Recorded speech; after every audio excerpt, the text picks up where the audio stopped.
Well, welcome to this episode of ISV Talks. I'm Carol Livingston, the owner of Dynamics Connections and your host of ISV Talks. And on this episode, I have Steve Young and Brian Bannett from Square Nine. Welcome, guys. Thank you, Carol. How are you today? Good. Thanks, All Carol. right. Can you go ahead and introduce yourself? Tell us how long you've been with Square Nine and what's your role? Sure. My name is Steve Young, and I'm the president and CEO of Square Nine Softworks, and I've been here since the beginning. Brian and I are both founding partners, and we began Square Nine in 2007. Oh, wow. Okay. So where did the name Square Nine come from?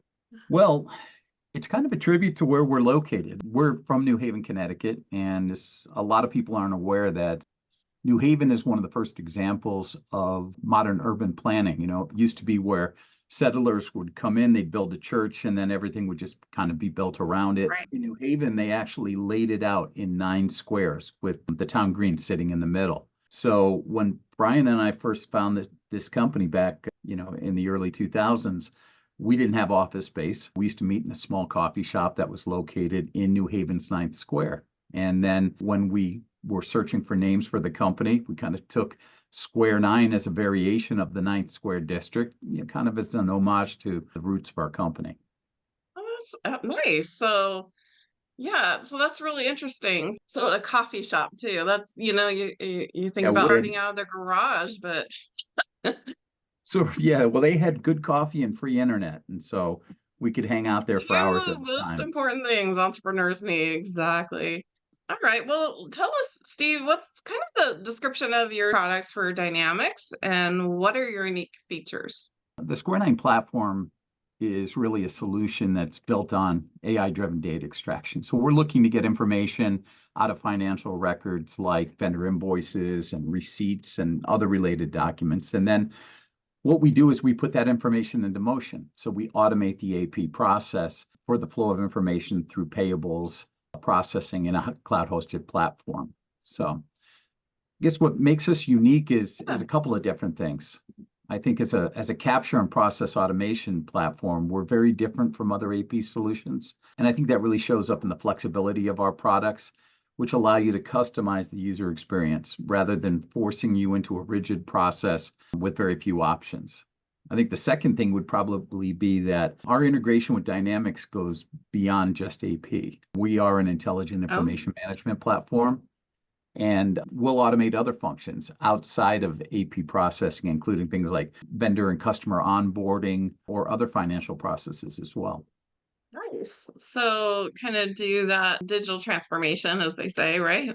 It's a hot Other topic with a functions. lot of Yeah. organizations these days, trying to move away from the flow of paper and Right. into a more digital Yeah. format. Yeah, that makes a lot of sense. You mentioned that you worked in other ERP spaces as well. What else are you compatible with in the other than Dynamics? We really extend beyond any real specific product set. We're Okay. obviously very focused on the Dynamics channel. Dynamics 365 is a big focus of ours. And it kind of all started a few years ago when we were evaluating iPaaS solutions for our own service delivery needs. And we discovered that the tooling that we already have fits that niche kind of well. So Mm-hmm. not only can we interact with Business Central, but we can also tie directly and pull objects and data from Entra, from CRM, from other objects within the Microsoft ecosystem, as well as objects within other competitive products, whether it's NetSuite or QuickBooks or take your pick. We integrate with really countless ERP type applications, and really it depends on what our partners are working with. Every sort of partner set has a Yeah. different target demographic, if you will, geographically speaking, whether they're in the United States or whether they're in Canada or parts of Europe. Obviously the tooling and the packages available in those regions differ. So, we really try to be as much to everyone as we can be, and we can really fit that need kind of well with the tooling that we have. Awesome. You know what? I think I just realized I forgot to ask you to introduce yourself, Brian. Quite all right. Steve sort of did it, but yeah, so I'm Brian Bannett. I'm Square Nine's Chief Technology Officer. These days, I'm primarily focused on R&D. However, I'm still ultimately responsible for all of our software development, quality control, support, and cloud operations as well. Great. So Is there any specific industry, Steve, that you guys specialize in, that you work with? Yeah, I mean, really, as an AP automation product, we're kind of industry agnostic, although we've had Yeah. success in a broad range of vertical markets. So I think probably the top four, if I were to guess, would be manufacturing, first of all, which we've worked extensively in and helping to build a lean Mhm. office initiatives. Another key one is in shipping, logistics, and distribution. I would say that's probably the second most popular. We've also helped a lot of Yeah. organizations in retail, including C-stores and franchise operations. Mhm. And then finally, I'd probably say regional healthcare is Oh, another really? strong one for us. Yeah. So, Yeah. if you're looking at a common thread across all of these industries, they all kind of had lean margins and are looking to optimize the returns Mm. through process automation. Yeah. So what challenges are you seeing that, maybe Dynamics partners or customers are having with their ERP systems? A transition between premise and cloud is very difficult for a lot of these customers and for the software that is ultimately serving the customer. We still have many customers that are operating with premise ERP but want to move to cloud for their digital transformation initiatives, or vice versa, where our products are running on premise for various reasons and they wish to leverage cloud integrations. And that's really where the beauty of our iPaaS-esque integration really shines. It allows the customer to work how they want to work. They can work in that hybrid model if they choose to. They can be completely cloud if they wish to do that as well. So it really offers a best of both worlds sort of scenario. Our products are still offered on premise. They are also offered in cloud. The majority of customers these days are choosing cloud, but again, depending on geographic region, where in the country or the Yeah. world you are, customers make different choices for a number of reasons. So Yeah. that can translate to various issues with, brokering that data. And we feel like the way that we do that and how we've approached the Business Central integration really allows us to be super flexible in that regard. Do you think that change in attitude or perception of working on-prem is safer than the cloud and is now shifted to maybe working in the Um, cloud is safer? that's a good question. Working on prem is theoretically safe. Working in the cloud is definitely safe as long as you're choosing a provider that you trust and is protecting your data. As a cloud provider, Square 9 goes through annual audits for both SOC and HIPAA compliance. We run both internal and external pen tests, both, on very regular cadences. We're actively developing our products. Our products are definitely, unlike many who are sort of dominant in the industry in terms of their age, where we actively iterate, we're constantly developing new feature functionality. We're constantly making improvements to both performance and security. We're adaptive to the needs of the customer, which is really what I think differentiates us Yeah. as a provider. Yeah, that's good to know for sure. So maybe I'm kind of curious if you have a customer story you could tell us of how you were helping them be successful and why. Sure. Yeah. I mean, we have, many customers in the space. One that comes to mind was what I would call an early adopter of our BC integration when we first took it to market. With probably one or two presentations and discussions, the customer was sold on the offering, which really allows for a very hands-off invoice capture process. So the Mhm. customer in question was only handling 500 to 800 invoices a month, perhaps, but that still required a lot of manual data entry and, Yeah. required an approval process and, different routing to go through depending on what it was, how much it was for, the departments involved. All that sort of routing and control we now handle automatically for them. The lion's share of the extraction of information coming off of these documents is completely hands off. Customer never has to build a template, never has to define rules, that basically plug and play, drop in invoices and out comes your data. And that is really the selling point for a lot of the things around this solution, Yeah. is it really allows for hands-off operation and your users have to deal with exceptions versus dealing with data entry of, hundreds of invoices Right. a month. Yeah, not only that, storing all of those invoices. I remember the day when we had like file rooms, right? File cabinets and like Sure. storage systems and offsite storage just to keep all those records. Well, So yeah, I mean, back in the day, our business was sort of a great talking point to our business was we could walk into a room and say, look at all these file cabinets. We could get rid of all of them for you. That sort of yeah, strategy has changed, obviously, over the years because people are less about storage, but now it's about storage costs and the security around those storage costs right? and controlling and managing who has access. And we abstract the end customer from a lot of those decisions to make their lives easier and Yeah. make a valued offering. Carol, you had someone that you knew who was using our products, didn't you?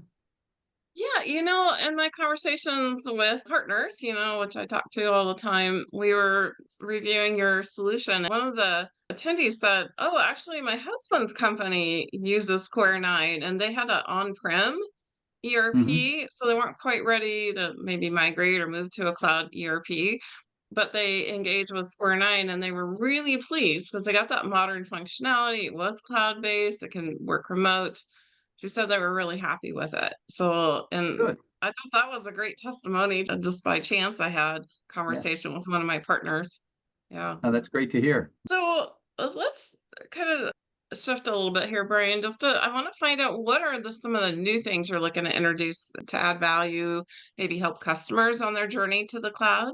So we are always looking for better ways to perform migrations. So customers who are in these sort of on-premise scenarios, we're always looking for better ways to enable them to move to cloud offerings. And whether that's through, better conversion processes, better hands-off, up and running, sort of do my extraction without any interaction, those sorts of things. So we're always looking for those types of optimizations. In addition to that, our core products are always evolving and developing with new features. And the majority of our feature development is driven from customer feedback. And so when we're interfacing with these customers, understanding their Yeah. needs, we're always sort of listening to that and paying careful attention to it. And it's not just the end user who's driving those sorts of discussions, it's also our partners. We are a very partner focused organization. We work with resellers that always have feedback, and again, different geographies, different demographics, all kinds of different needs. So we really try to balance all of that.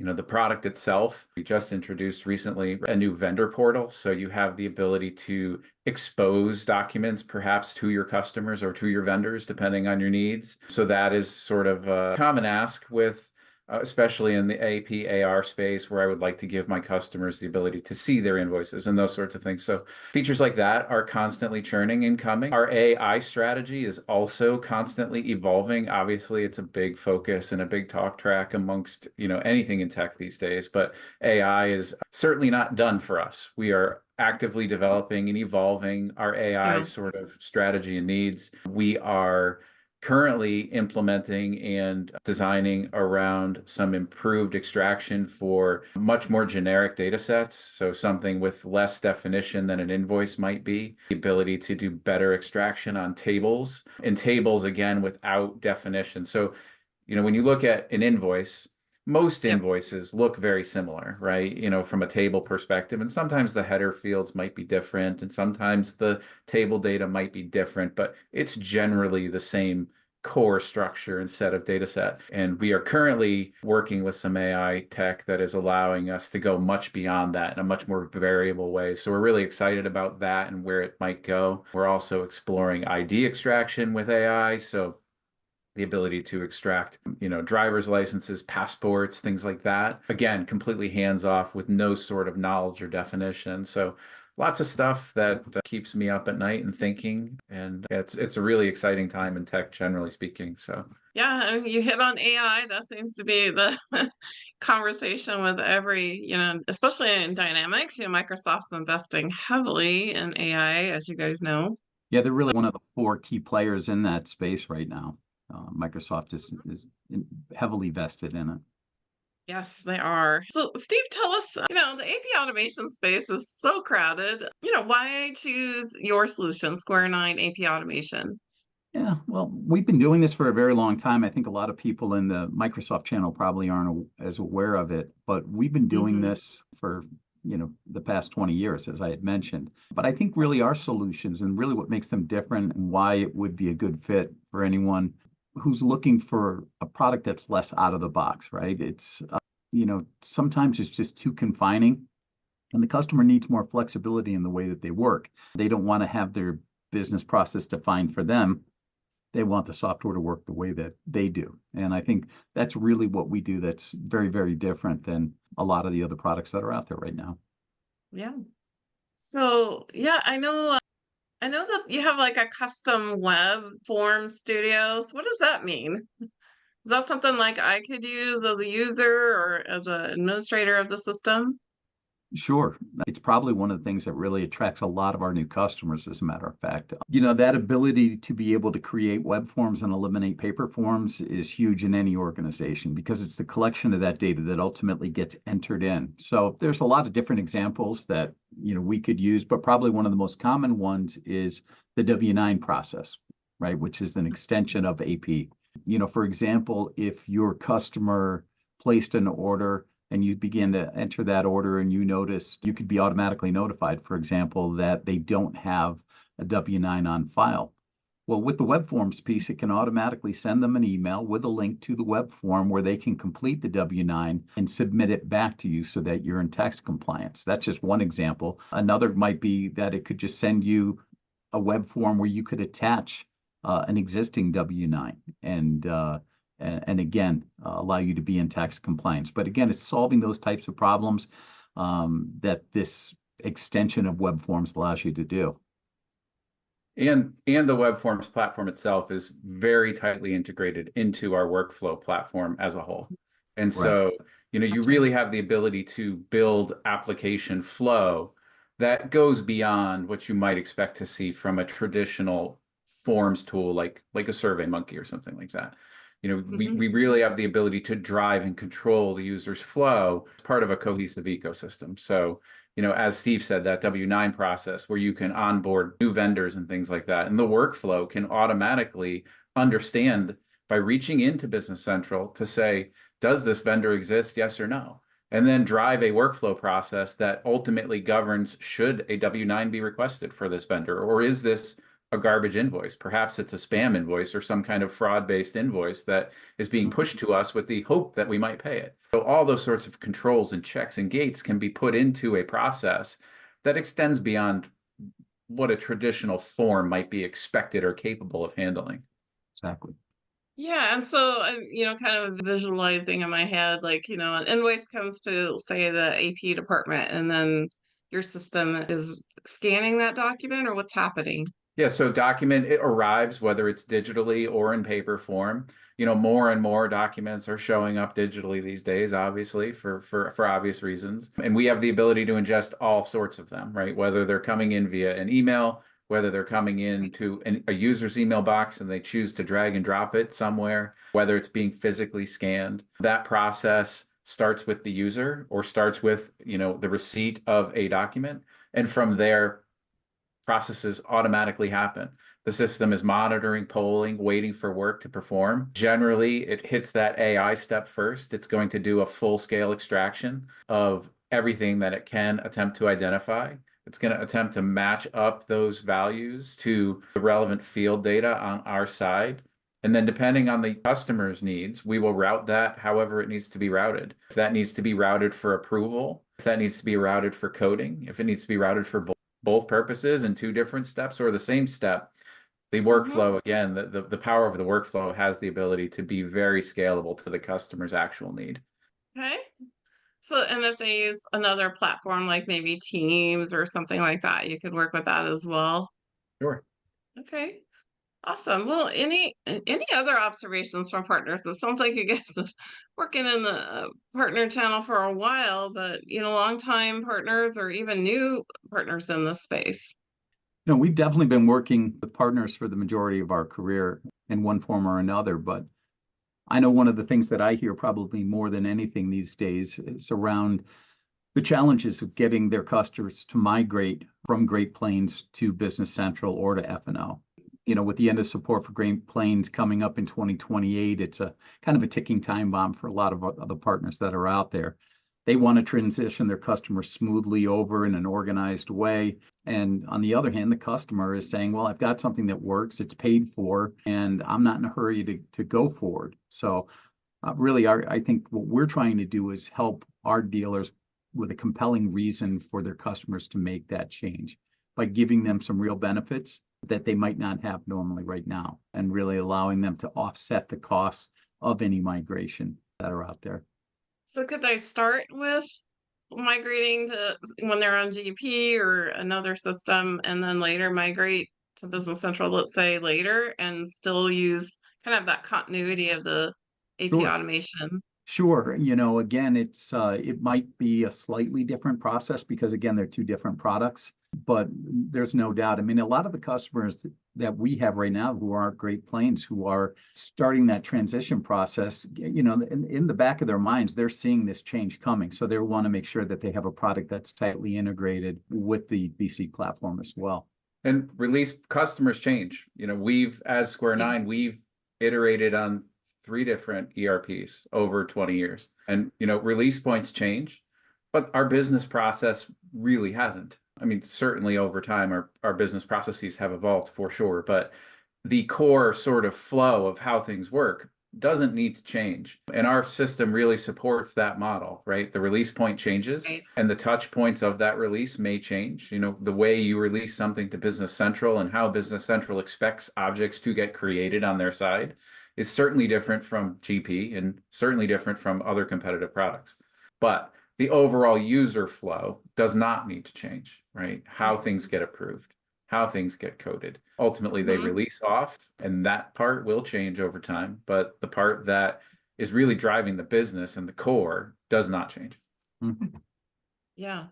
True. So any perspective about the marketplace? Just any way that customers are trying to improve or in the marketplace, what you see might be coming in the future? I think that artificial intelligence really, and machine learning for that matter, are Oh, really at the top of the list for a lot of our customers. I think a lot of them feel if they're not embracing it, they're missing out on an opportunity to make their business more competitive or more profitable. That's the first thing. I think really that first wave is focused on the cost savings of capturing data. So again, it's that ability to automate the capture and the passing of that data on to other things. I think the second phase, though, that's yet to really be fully realized is how that data is going to be used down the road. Brian and I were just having this discussion the other day where we said, back in the day, it used to be you extracted as little data as possible, right? Through these types of OCR processes, because again, the reliability of the process and fluctuations in the documents and things of that nature. Now it's let's get as much information as we can, because with the future of generative AI and that ability to work in a more narrative fashion where you could just ask questions based on the data that's there, it's going to require that that data exists. So I think that's really kind of an exciting phase that we're about to see in the very near future. But it does mandate that you have a partner that you can trust and that the security controls are there, because obviously cross-pollination of data is very bad, or the leak or exposure of your private data is very bad. And in terms of generative AI, you need access to data sources to call that information and make decisions and ultimately be able to serve the customer's question and answer sort of process. So a stable platform and experienced partner is really critical to those kinds of decisions. Mm-hmm. Yeah. So any other thoughts about the marketplace and how customers are choosing to improve their operational efficiency, their ERP, their systems? Well, I think, surprisingly, even though the pandemic was what, Yeah. 3 or 4 years ago now, you're still seeing a strong flow of customers who are trying out the web. So many of these organizations saw their business processes break when they were forced to move into either remote or hybrid work environments. Handing that invoice off to someone in the desk next to you for approval was no longer an option. So I still see this as a very big part of customer strategies for working more efficiently. You see it with BC right now, right? Many of Right. these people are moving for the first time to a cloud-based ERP solution. And there's a lot of excitement out there now in moving to that direction. And I think in some ways too, that it's really exploratory. People don't quite yet know what to do with AI. I've made the comment that, necessity is the mother of all invention. But in this case, we have an invention that's really trying to formulate a necessity.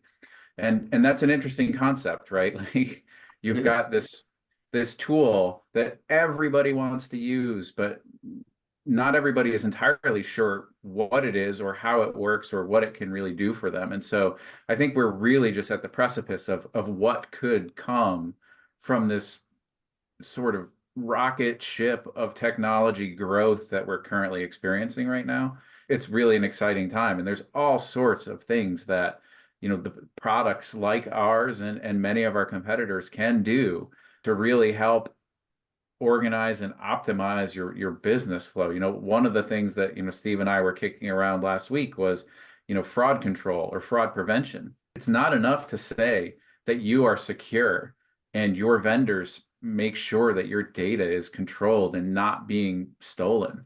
Well, what if one of your vendors was breached and then whoever did that breach started sending you invoices because they now have your active billing information and your active order history, and they can start sending very legitimate invoices into your process that you just pay because that's what you're supposed to do with these vendors. And solutions like ours can help control that. We can do checks to make sure that you haven't already paid this invoice, that the remittance address is the correct remittance address that currently exists. And those types of operational checks. And, to Steve's point earlier of, we now want to extract as much as we can, where historically we wanted to extract as little as we could to do the job you needed to do.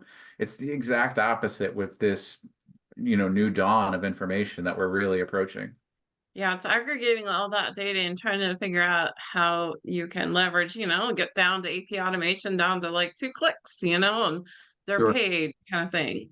It used to be such an expensive process if you think back to what it was like, just 10, 15, 20 years ago, where the average cost for an invoice was about $16 to process a single invoice. And it's just a whole different world right now. Right. Yeah. So tell us before we do our conclusion, but is there one last thought you'd like to share with us? I think that one of the key things that we focus on when speaking with partners and with our customers is that most people look to start that automation process in AP. But that's just one step in automating your business. There's so many other areas where there's information and that flow of information needs to happen. And I always try to focus on the fact that we are an intelligent information platform. And yes, most of our customers start, 80% or more start in AP automation because, again, there's a proven ROI there. But, then when you begin to look at the rest of your organization, when you look at things like human resources and employee onboarding, for example, as another common process, or you look at contracts management and how you handle that. And if you're vertically specific applications as well, so like in manufacturing, the management of things like MTRs or heat certifications, things of that nature. There's a lot more that we can do with a product that's built on an information management platform outside of AP. And so I encourage people to use their imagination to look beyond that and to see where they envision their company and where they want it to be in the next, 10 to 20 years. Yeah, when I was a consultant, we used to say anything that they're managing in a spreadsheet, we need to look at that. I guess Yeah. probably passing a spreadsheet around or managing orders or something like that. It's not very effective. No, I think that's how we all started too. You begin to look at this collection of spreadsheets that moved around the office and how you could automate that flow of data. Yeah. And Brian, any last thoughts that you want to share?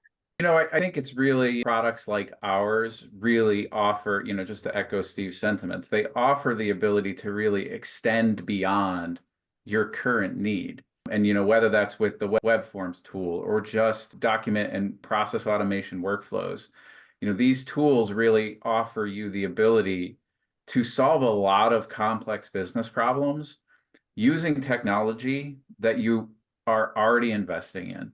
And that's sort of the biggest takeaway for me. Like when we buy software for our own internal use, we really try to leverage the heck out of it, candidly, right? We don't want to spend a lot of money on a thing to do just one thing if there's other things that it can do. Products like ours really fit that sweet spot well. Accounts payable, accounts receivable, automation, those are kind of like low-hanging fruit for us as an organization because they're problems that everyone has. But where we can shine is in those other areas of that same business that perhaps is very unique to your business. Maybe you have a very unique approval process. Maybe you have a very unique human resources onboarding scenario. The tooling is not specific to the application that we're talking about today, whether it's Business Central or take your pick of products, but it really offers you to make an investment once and then capitalize on that in ways you really never thought through before. Yeah, that makes a lot of sense. So, why just pick a solution to fix one process? Right. It's like that Swiss Army knife, right? Like it can do more than one thing. Exactly. We used to use that phrase a lot too, Carol. The Swiss Army knife approach to fixing problems. Yeah. Yeah, makes a lot of sense. Well, thanks, guys, for joining our episode of ISV Talks today and learning about what Square 9 does beyond just AP automation. So, thank you so much for joining today. Yeah, thank you very much for having us as well. Thanks, Carol. It was great to spend some time with you. Yeah, we'd love to carry on the conversation further. If any of your partners would like to have a conversation, best way to reach us is at our website. And so, or if you'd like to email us at sales@square-9.com. That's SQUARE dash and then the number 9.com. Well, thank you, everyone, for joining this episode, and we'll see you on the next ISV Talks video. Bye, friends. Thanks, Carol. Take care. Thanks, Carol.